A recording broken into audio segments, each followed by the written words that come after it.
எதுவாக இருந்தாலும் ரெஸ்டாரண்ட்லயோ கிளப்லயோ மீட் பண்ணலாம். ம், நான் கிளம்புறேன் சார். ஓகே வாங்க.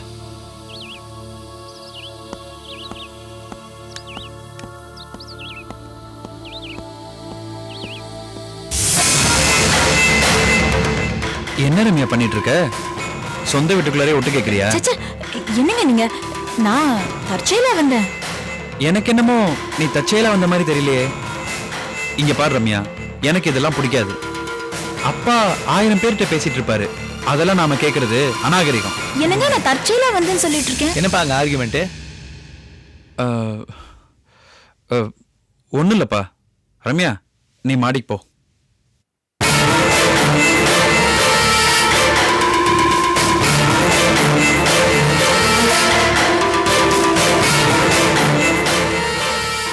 ஏசி சேட்டை நீங்க பேசிட்டு இருந்தத ரம்யா கேட்டுட்டு இருந்தா. அதான் அவகிட்ட இதெல்லாம் தப்புமான்னு சொல்லிட்டு இருந்தேன். அப்படியா? சரி டேட், இந்த ஏசியெல்லாம் இனிமேல் அடிக்கடி வீட்டுக்கு வர சொல்லாதீங்க டேட். ம், நான் பார்த்துக்கிறேன். ஆஃபீஸ் கிளம்பு. வரேன் டேட். ம்.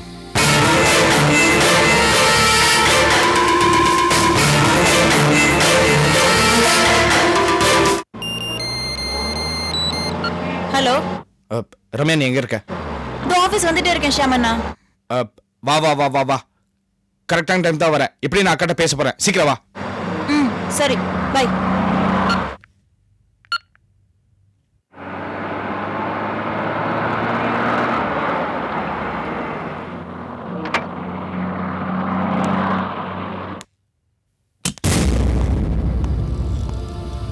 அக்கா, உன் தம்பிங்கிற முறையில நான் உங்ககிட்ட சில விஷயம் பேசி ஆகணும். சொல்லுப்பா. வேற ஒண்ணும் இல்ல, முதல்ல எதுவும் நடந்தாலும் என்கிட்ட சொல்லுவேன். இப்பெல்லாம் அந்த மாதிரி எதுவும் நடக்கிற மாதிரி தெரியல. எதா இருந்தாலும் உன் சம்மந்தி ஸ்ரீனிவாசன் கிட்டே எல்லாத்தையும் பேச வேண்டியது. அதான் எனக்கு வந்து.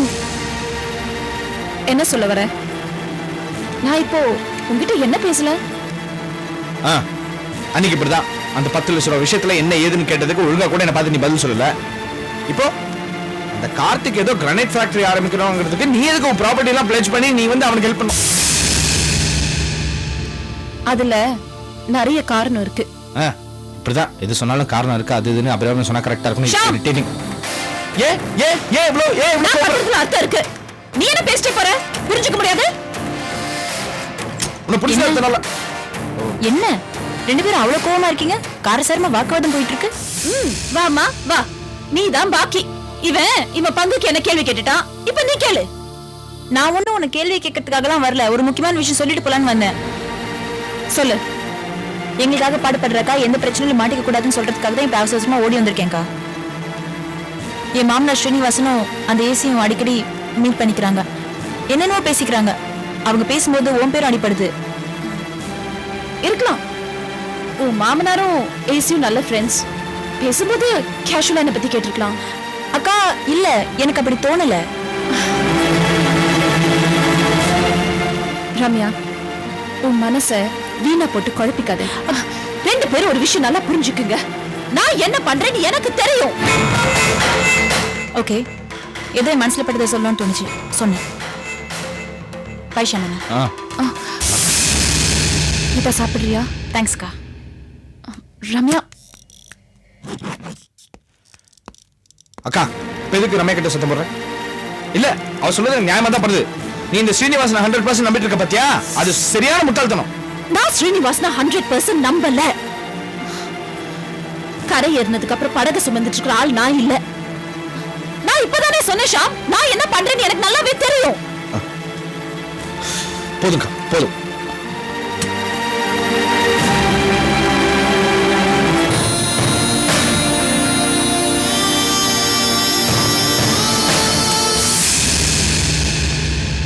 என்ன சொல்றாங்க?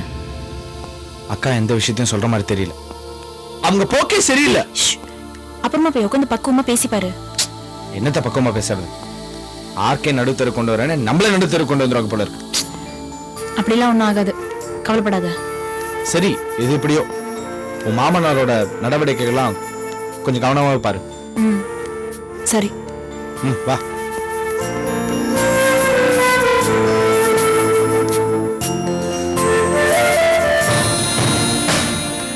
என் மாமனார் ஸ்ரீனிவாசனும் அந்த ஏசியும் அடிக்கடி மீட் பண்ணிக்கிறாங்க.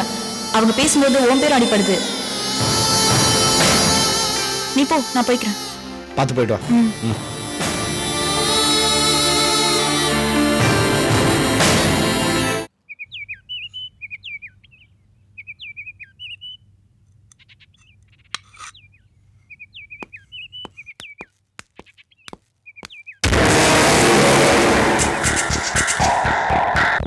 வணக்கங்க சார். வணக்கங்க. ஏன் நிக்கிறீங்க? பணத்திலே புரள்றவர் நிக்கலாமா? உட்காருங்க. என்னத்தையும் பெரிய பொல்லாத போனா ஏதோ வட்டிக்கு விட்டு பிழைக்கிறோம் நானுங்க. உங்களை விட நான் மீறின மனக்காரனாக்க. அப்படிலாம் சொல்லாதீங்க. ஒரு அவசரத்துக்கு 10-15 லட்சம் வேணும்னா என்னாலேயே புரட்ட முடியாது. நீங்க 10 நிமிஷத்துல புரட்டிடுவீங்களே. ஏதோ ஆண்டவன் போனியத்துல என் போல ஓடிட்டு இருக்குதுங்க. சாமி எது கூப்பிட்டீங்கன்னு தெரியலீங்க. ஒன்றும் இல்லை, எனக்கு தெரிஞ்ச 4-5 பணக்காரங்க புது பிஸ்னஸுக்கு ஃபைனான்ஸ் தேடிக்கிட்டு இருக்காங்க. உங்களை கன்சல்ட் பண்ணிட்டு நீங்க சரின்னு சொன்னீங்கன்னா அவங்க பேரை அவங்களுக்கு ரெஃபர் பண்ணலாமேன்னு தான். அதனால என்னங்க, பணம் கொடுத்துட்டு வாங்குறதானே என்ற தொழில. நீங்க சொல்லுங்க, உங்களுக்கு என்ன செய்யணுமோ நான் செஞ்சிடுறேன். பணம் கொடுக்கணுங்க, எனக்குன்னு சில கொள்கையில வச்சிருக்கிறேனுங்க. வாங்குற பார்ட்டி ஒழுக்கமான பார்ட்டியா இருக்கணும், சொன்ன டயத்துக்கு திருப்பி கொடுக்கணும். அப்படி கொடுக்கலனா தான் நான் கொஞ்சம் ப்ரெஷர் கொடுப்பேன். கரெக்டு. உங்க பிசினஸ்ல அப்படிதான் இருக்கணும். அதாவது பணம் வாங்கும்போது நீள்ற கை திருப்பி கொடுக்கும்போது சுருங்கிது. நீங்க பிசினஸ்க்காக அப்பப்போ போய் யாரையாவது பார்த்து கேன்வஸ் பண்றது உண்டா? வேற ஒண்ணும் இல்ல, நீங்க ஏற்கனவே பார்த்த ஆளையே நான் உங்களுக்கு மறுபடியும் ரெஃபர் பண்ணக்கூடாது இல்லையா, அதுக்கு சொன்னேன். ஆமாங்க, அதுவும் சரிதான். பார்த்தாலே மார்க்கா போய் பார்க்கலாம், ஒன்றும் தப்பு ஒன்றும் கிடையாதுங்க. அதாவது நீங்க அப்பப்போ அபிராமி மேடமை சந்திக்கிறீங்களே, அது மாதிரின்றீங்களா? நானுங்களா? அவங்களீங்களா? இல்லைங்களா சார். சமீபத்தில் கூட அவங்கள சந்திச்சிருக்கீங்க. அவங்க சம்பந்தி, அது தெரியுமா உங்களுக்கு? தெரியுங்க சார். நீங்க எதுக்கு அடிக்கடி அபிராமி மேடமை சந்திக்கிறீங்க? உங்ககிட்ட அவங்க ஏதாவது கடன்லாம் வாங்கியிருக்காங்களா? ஐயோ, என்னங்க அவங்க எதுக்குங்க நம்மள்ட்ட வந்து கடன் வாங்குறாங்க? அவங்க ஆர்காவோட மருமக, அவங்களுக்கு எதுக்குங்க பண பிரச்சனை வருது? அதுக்கு இல்ல, கௌரவ பிரச்சனையை நினைச்சு ஒருவேளை என்கிட்ட சொல்லாம மறைச்சிருக்கலாம் இல்லையா, அதுக்காக கேட்டேன். நீங்க நினைக்கிற மாதிரி ஒண்ணுமே இல்லைங்க சார். உங்களை எப்படி பார்த்து 4 பேர்த்த அறிமுகப்படுத்துங்கன்னு கேட்டேன்னா அதே மாதிரி தான் அவரை போய் கேட்டனுங்கண்ணா. ஓஹோ, அவங்க சமுதாயத்துல பெரிய அந்தஸ்துல இருக்கிறாங்க. அவங்களுக்கு பல பேர்த்த பெரிய மனுஷர்களுக்கு தெரியுங்க. அதனால தாங்க போய் அவருக்கு பார்த்துங்க சார்ன்னு. அவங்க என்ன சொன்னாங்க? அந்த மாதிரி எல்லாம் எனக்கு யாரையும் தெரியாது, இனிமே இங்க நீ வராதுன்னு சொல்லி மூஞ்சில் அடிச்ச மாதிரி சொல்லி அனுப்பிச்சிட்டாங்கன்னா. பணம்னா பாதாளத்துக்கே போற இந்த காலத்துல ஃபைனான்ஸுக்காக கேன்வஸ் பண்ற முதல் ஆள் நீங்களா தான் இருக்கும். அப்ப நான் வரட்டுங்களா சார்? ஏதாவது சாப்பிட்டு போங்க. பரவாயில்லைங்க, எனக்கு நேரமாயி போச்சு. சரிங்க, நான் பெறப்பறேங்க சார்.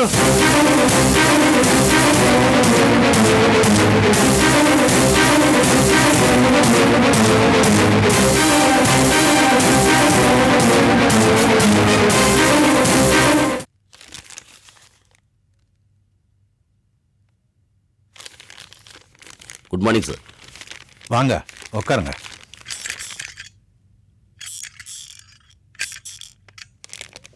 கனி, என்ன news? Very important news sir. ரெஸ்டாரண்ட்ல சீனிவாசனோட கந்துவட்டிக்காரன் பேசிட்டு இருந்ததை நான் பார்த்தேன் சார். சீனிவாசனா? ஆமா சார், கந்துவட்டிக்காரனும் அபிராமியும் சேர்ந்து பேசிக்கிட்டு இருந்ததை நான் போட்டோ எடுத்து கொண்டு வந்து உங்ககிட்ட கொடுத்தேன். அதே கந்துவட்டிக்காரன் சீனிவாசனோடையும் பேசுறான்னா நாம கொஞ்சம் யோசிக்க வேண்டிய விஷயம் சார். அவங்க என்ன பேசினாங்கன்னு எனக்கு சரியா தெரியல, ஆனா அபிராமிங்கிற பேர் மட்டும் அடிக்கடி அடிபட்டுச்சு.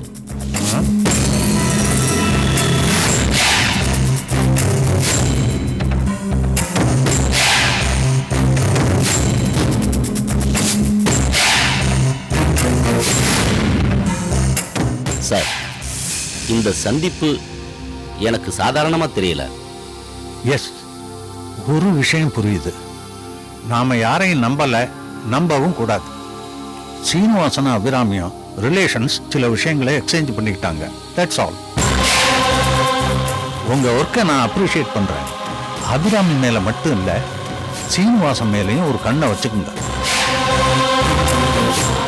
அந்த திவ்யா மர்டர் கேஸ் ஒரு ஆக்டோபஸ் மாதிரி யாரையோ எங்கெங்கேயோ கொண்டு போகுது. Let us see. Okay sir. நான் கிளம்புறேன். Okay, welcome.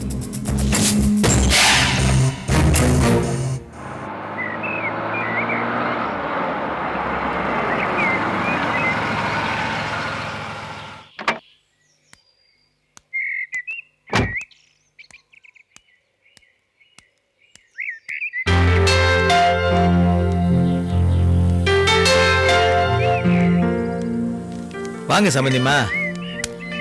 என்ன திடீர்னு வர சொன்னீங்க? அம்மா வீட்ல யாரும் இல்ல? யாரும் இல்லாதனால தான் உங்களை திடீர்னு ஃபோன் பண்ணி வர சொன்னேன். அப்படியா? என்ன விஷயம்? ஒன்றும் இல்லை, சேம்பர் விஷயமா நான் வெளிநாடு போக வேண்டியிருக்கு. வரத்துக்கு ஒரு 2-3 வாரம் ஆகும். அதை சொல்றதுக்கு தான் கூப்பிட்டேன். என்னது இந்த நேரத்துல நீங்க இல்லைன்னா எப்படி? அதான் உங்க இஷ்டப்படியே எல்லா வேலையும் முடிஞ்சிருச்சே. நீங்க நினைச்ச மாதிரியே எல்லா சொத்தும் உங்க பேருக்கு டிரான்ஸ்ஃபர் ஆகி ரெஜிஸ்ட்ரேஷனும் முடிஞ்சிருச்சு. இனிமே நீங்க உங்க இஷ்டப்படி என்ன வேணா செய்யலாம். ஏன் உதவி எதுக்கு?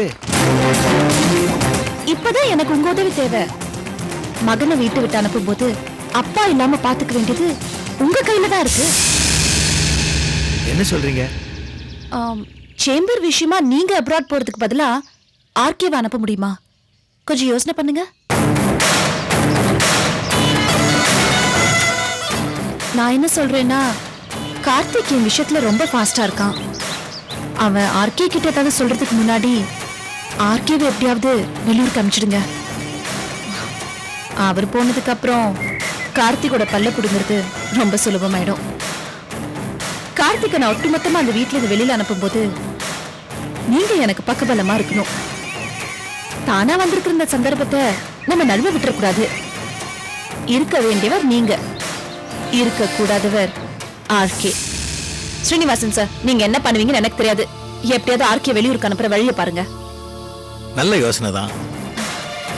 நீங்க என் மாமாவுக்கு சோப் போட்டு ஆர்கே நான் போறதோட நீங்க போனதான் காரியம் நடக்கும், டெல்லி மினிஸ்டர் கூட நீங்க போய் பார்த்ததுனால தான் காரியம் முடிஞ்சது, அப்படி இப்படின்னு ஏதாவது சொல்லி அவர் அனுப்புற வழியை பாருங்க.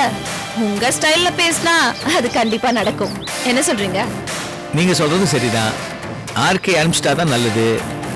அப்புறம் எல்லாம் முடிஞ்ச உடனே நம்ம பேரத்தை மறந்துடாதீங்க. நெவர். ஆர்கே சொத்து எனக்கு, ஆர்கே நிர்வாகம் கம்பெனிஸ் உங்களுக்கு. Very good, correct. இன்னைக்கு ஈவினிங் கிளப்ல ஒரு கெட் டுகெதர் இருக்கு. ஆர்கே மீட் பண்ணுவேன். மற்ற மெம்பர்ஸ்லாம் கூட வர போறாங்க. டோன்ட் வரி, அவன்கிட்ட பேசி கன்வின்ஸ் பண்ணி அவனை ஊருக்கு அனுப்புறதுக்கான ஏற்பாடை நான் பண்றேன். கவலைப்படாம நீங்க வீட்டுக்கு கிளம்புங்க. சரிங்க.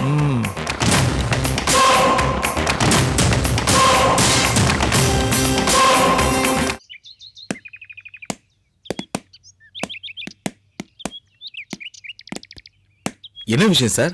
என்னன்னு தெரியல, நான் ஒரு முடிவுக்கு வந்திருக்கேன். கொஞ்சம் கேளுங்க. வாங்க RK. Hi Sinu, hearty congrats. US கான்ஃபரன்ஸ்க்கு செலக்ட் ஆயிட்டேன். அது விஷயமா உங்ககிட்ட கொஞ்சம் பேசினா ஆர்கே.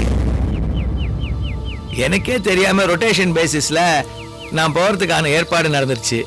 அதனால என்ன, உனக்கு தான் அந்த கெப்பாசிட்டி இருக்கேப்பா. எனக்கு இருக்கிற கெப்பாசிட்டியை விட உங்களுக்கு தான் இதுல கெப்பாசிட்டி அதிகம். அதனால தான் சொல்றேன், எனக்கு பதிலாக நீங்க போய் பேசுறது தான் நல்லதுன்னு என்னுடைய தாழ்மையான கருத்து. அனுபவம், பேச்சு திறன் இதெல்லாம் உங்களுக்கு இருக்கிற அளவு இங்க யாருக்குமே இல்ல. குறிப்பா எனக்கு இல்ல ஆர்கே. என்ன சொல்ற நீ? பதவியால சில பேருக்கு பேரு, சில பேரால பதவிகளுக்கு பேரு. இதுல நீங்க 2வது ரகம். உங்க சாமர்த்தியம், கம்பீரம் இதெல்லாம் வேற யாருக்கும் வராது ஆர்கே. என்ன இவ்வளவு தூரம் கம்பல் பண்றான்? ஆர்கே, இதெல்லாம் நான் முகசுத்திக்காக சொல்ல, எனக்கு அந்த தேவையும் இல்லை. என்ன விட்டுருங்க. இங்க யாரை வேணா கேட்டு பாருங்க. நம்ம பழைய பார்ட்னர் விஜயை கேளுங்களேன். விஜய், என்னை விட ஆர்கே தானப்பா பெட்டர் சாய்ஸ். இதுல என்னப்பா சந்தேகம்? ஆமா, டிசைட் பண்ணதை ஏன் மாத்துற? உன் மேல உனக்கே நம்பிக்கை இல்லையா? விஜய், என் மேல எனக்கு இருக்கிற நம்பிக்கையை விட எனக்கு ஆர்கே மேல இருக்கிற நம்பிக்கை அதிகம். சில இடங்களுக்கு சில பேர் போனா தான் சாதிக்க முடியும். ஆர்கே, நீங்க போறீங்க, ஜெயிக்கிறீங்க. உங்களால நம்ம சேம்பருக்கு தான் பெருமை. என் மேல உனக்கு இவ்வளவு நம்பிக்கை இருக்கா? என்ன இப்படி கேட்டா இருக்கே? ஏராளமா இருக்கு. மனசுல இருக்கிறதெல்லாம் அப்படியே சொல்ல முடியாம தவிச்சுக்கிட்டு இருக்கேன். சரிப்பா, இவ்வளவு தூரம் நீ சொன்னதுக்கு அப்புறம் போகாம இருப்பனா? நிச்சயமா போறேன். Thank you RK. Thank you. Thank you sir. Thank you. Congrats. Best of luck. All the best. Thank you. Congrats, மத்த அரேஞ்ச்மெண்ட்ஸ் எல்லாம் நான் பாத்துக்கிறேன். கமிட்டி மீட்டிங் இப்ப டைம் ஆச்சு, போலாமா? போலாம். இதுக்கப்புறமாவது ஆர்கேக்கு எதிராக நான் செயல்படுறது இல்லைன்னு புரிஞ்சுக்கோ. இப்படி சொல்லிட்டு போறான். இனிமே தானே செய்ய போறான். ஜாக்கிரதையாவே இருப்போம்.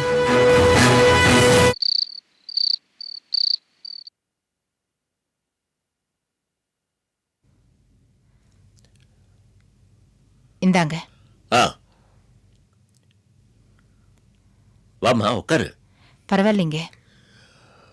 ரஜி, உங்ககிட்ட முக்கியமா ஒரு விஷயம் பேசணும். சொல்லுங்க, நான் நின்னுக்கிட்டே கேக்குறேன். இந்த அடக்கம் தான் ராஜி ஸ்பெஷல். அது எப்படிமா நான் எவ்வளவு கடுமையா நடந்துக்கிட்டாலும் உன்னால எப்போ சாந்தமாவே இருக்க முடியுது? உன்னை நான் எவ்வளவு கோச்சிட்டு இருக்கிறேன். சாரி. என்னங்க, என்னமோ சொல்றேன்னுட்டு எதேதோ சொல்றீங்க. ஏதோ சொல்லணும்னு தோணிச்சு சொன்னேன். நான் இப்போ இதை சொல்றதுக்காக கூப்பிடல. நான் ஃபாரின் போறேன், அமெரிக்கா போக வேண்டியிருக்கு, அதை சொல்லதான் கூப்பிட்டேன். அமெரிக்காவுக்கா? ஆமாம்மா, வாரத்துக்கு 2 வாரம். 2 வாரமா? எப்ப போறீங்க? வர வெள்ளிக்கிழமை. வர வெள்ளிக்கிழமையா? ஏன், இதான் முக்கியமான விஷயம் இருக்கா? சொத்து ரெஜிஸ்ட்ரேஷன் சமாச்சாரம் கூட முடிச்சிட்டேனே, வேற என்ன இருக்கு? அன்னைக்குதான் நம்ம கல்யாண நாள். ஓ சரிம்மா, அதை மறந்துட்டேன். கல்யாண நாள் அதுவுமா நீங்க வீட்டுல இருக்கணுங்க. நீங்க வெளிநாட்டுக்கு போறது என் மனசுக்கு சரின்னு படல. நீ ஏமா அப்படி சொல்ற? நான் வெள்ளிக்கிழமை நைட்டு தானே கிளம்புறேன். காலையிலேயே எல்லா குழந்தைகளையும் கூப்பிட்டு ஆசீர்வாதம் பண்ணிட்டு மங்களகரமா போறேன், கவலைப்படாத. இந்த பாருமா, அமெரிக்கால இது ரொம்ப முக்கியமான மீட்டிங். ஒரு சீனியர் பர்சன் தான் போகணும்னு என்ன செலக்ட் பண்ணி அனுப்புறாங்க, தவிர்க்க முடியாதே. நீங்க 1000 சொன்னாலும் என் மனசு கேட்கலீங்க. என்ன அத்தை இது, சின்ன பொண்ணு மாதிரி? மாமாக்கு இந்த வயசுலயும் இவ்ளோ பெரிய வேலை கொடுத்திருக்காங்க. இது மாமாக்கு மட்டும் பெருமை இல்ல, நம்ம எல்லாருக்குமே பெருமை. சில வேலைங்க சில பேரால மட்டும்தான் முடியும். என் புருஷனுக்கு இருக்கிற பெருமையே போதும். நல்ல நாள் அதுவுமா ஒரு வீட்டுல இருந்தா எல்லாருக்கும் சந்தோஷமா இருக்கும். அத்தை, மனைவிங்கிற சென்டிமெண்ட்ல நீங்க பேசுறீங்க, அதுல தப்பு இல்ல. மருமகன்ற முறையில என் மாமனாருக்கு மரியாதை வரணும்னு நான் ஆசைப்படுறேன். மாமா என்ன அங்கேவா இருக்க போறாரு? வேலை முடிஞ்சோடனே வந்துட போறாரு, அவ்வளவுதானே? நீ சுலபமா சொல்லிட்ட. ஓகே ஓகே, நீங்க 2 பேரும் என் மேல வச்சிருக்கிற பாசம் எனக்கு புரிஞ்சு போச்சு. இதோட விட்டுறீங்களா? ஓகே ராஜி, அன்னைக்கு வீட்டுல எல்லாருக்கும் புதுசு வாங்கணும், எல்லாரும் புதுசு தான் கட்டிக்கணும். ஓகே? அப்பா, அத்தைக்கு மாமாவை பெரிய மனசே வரல.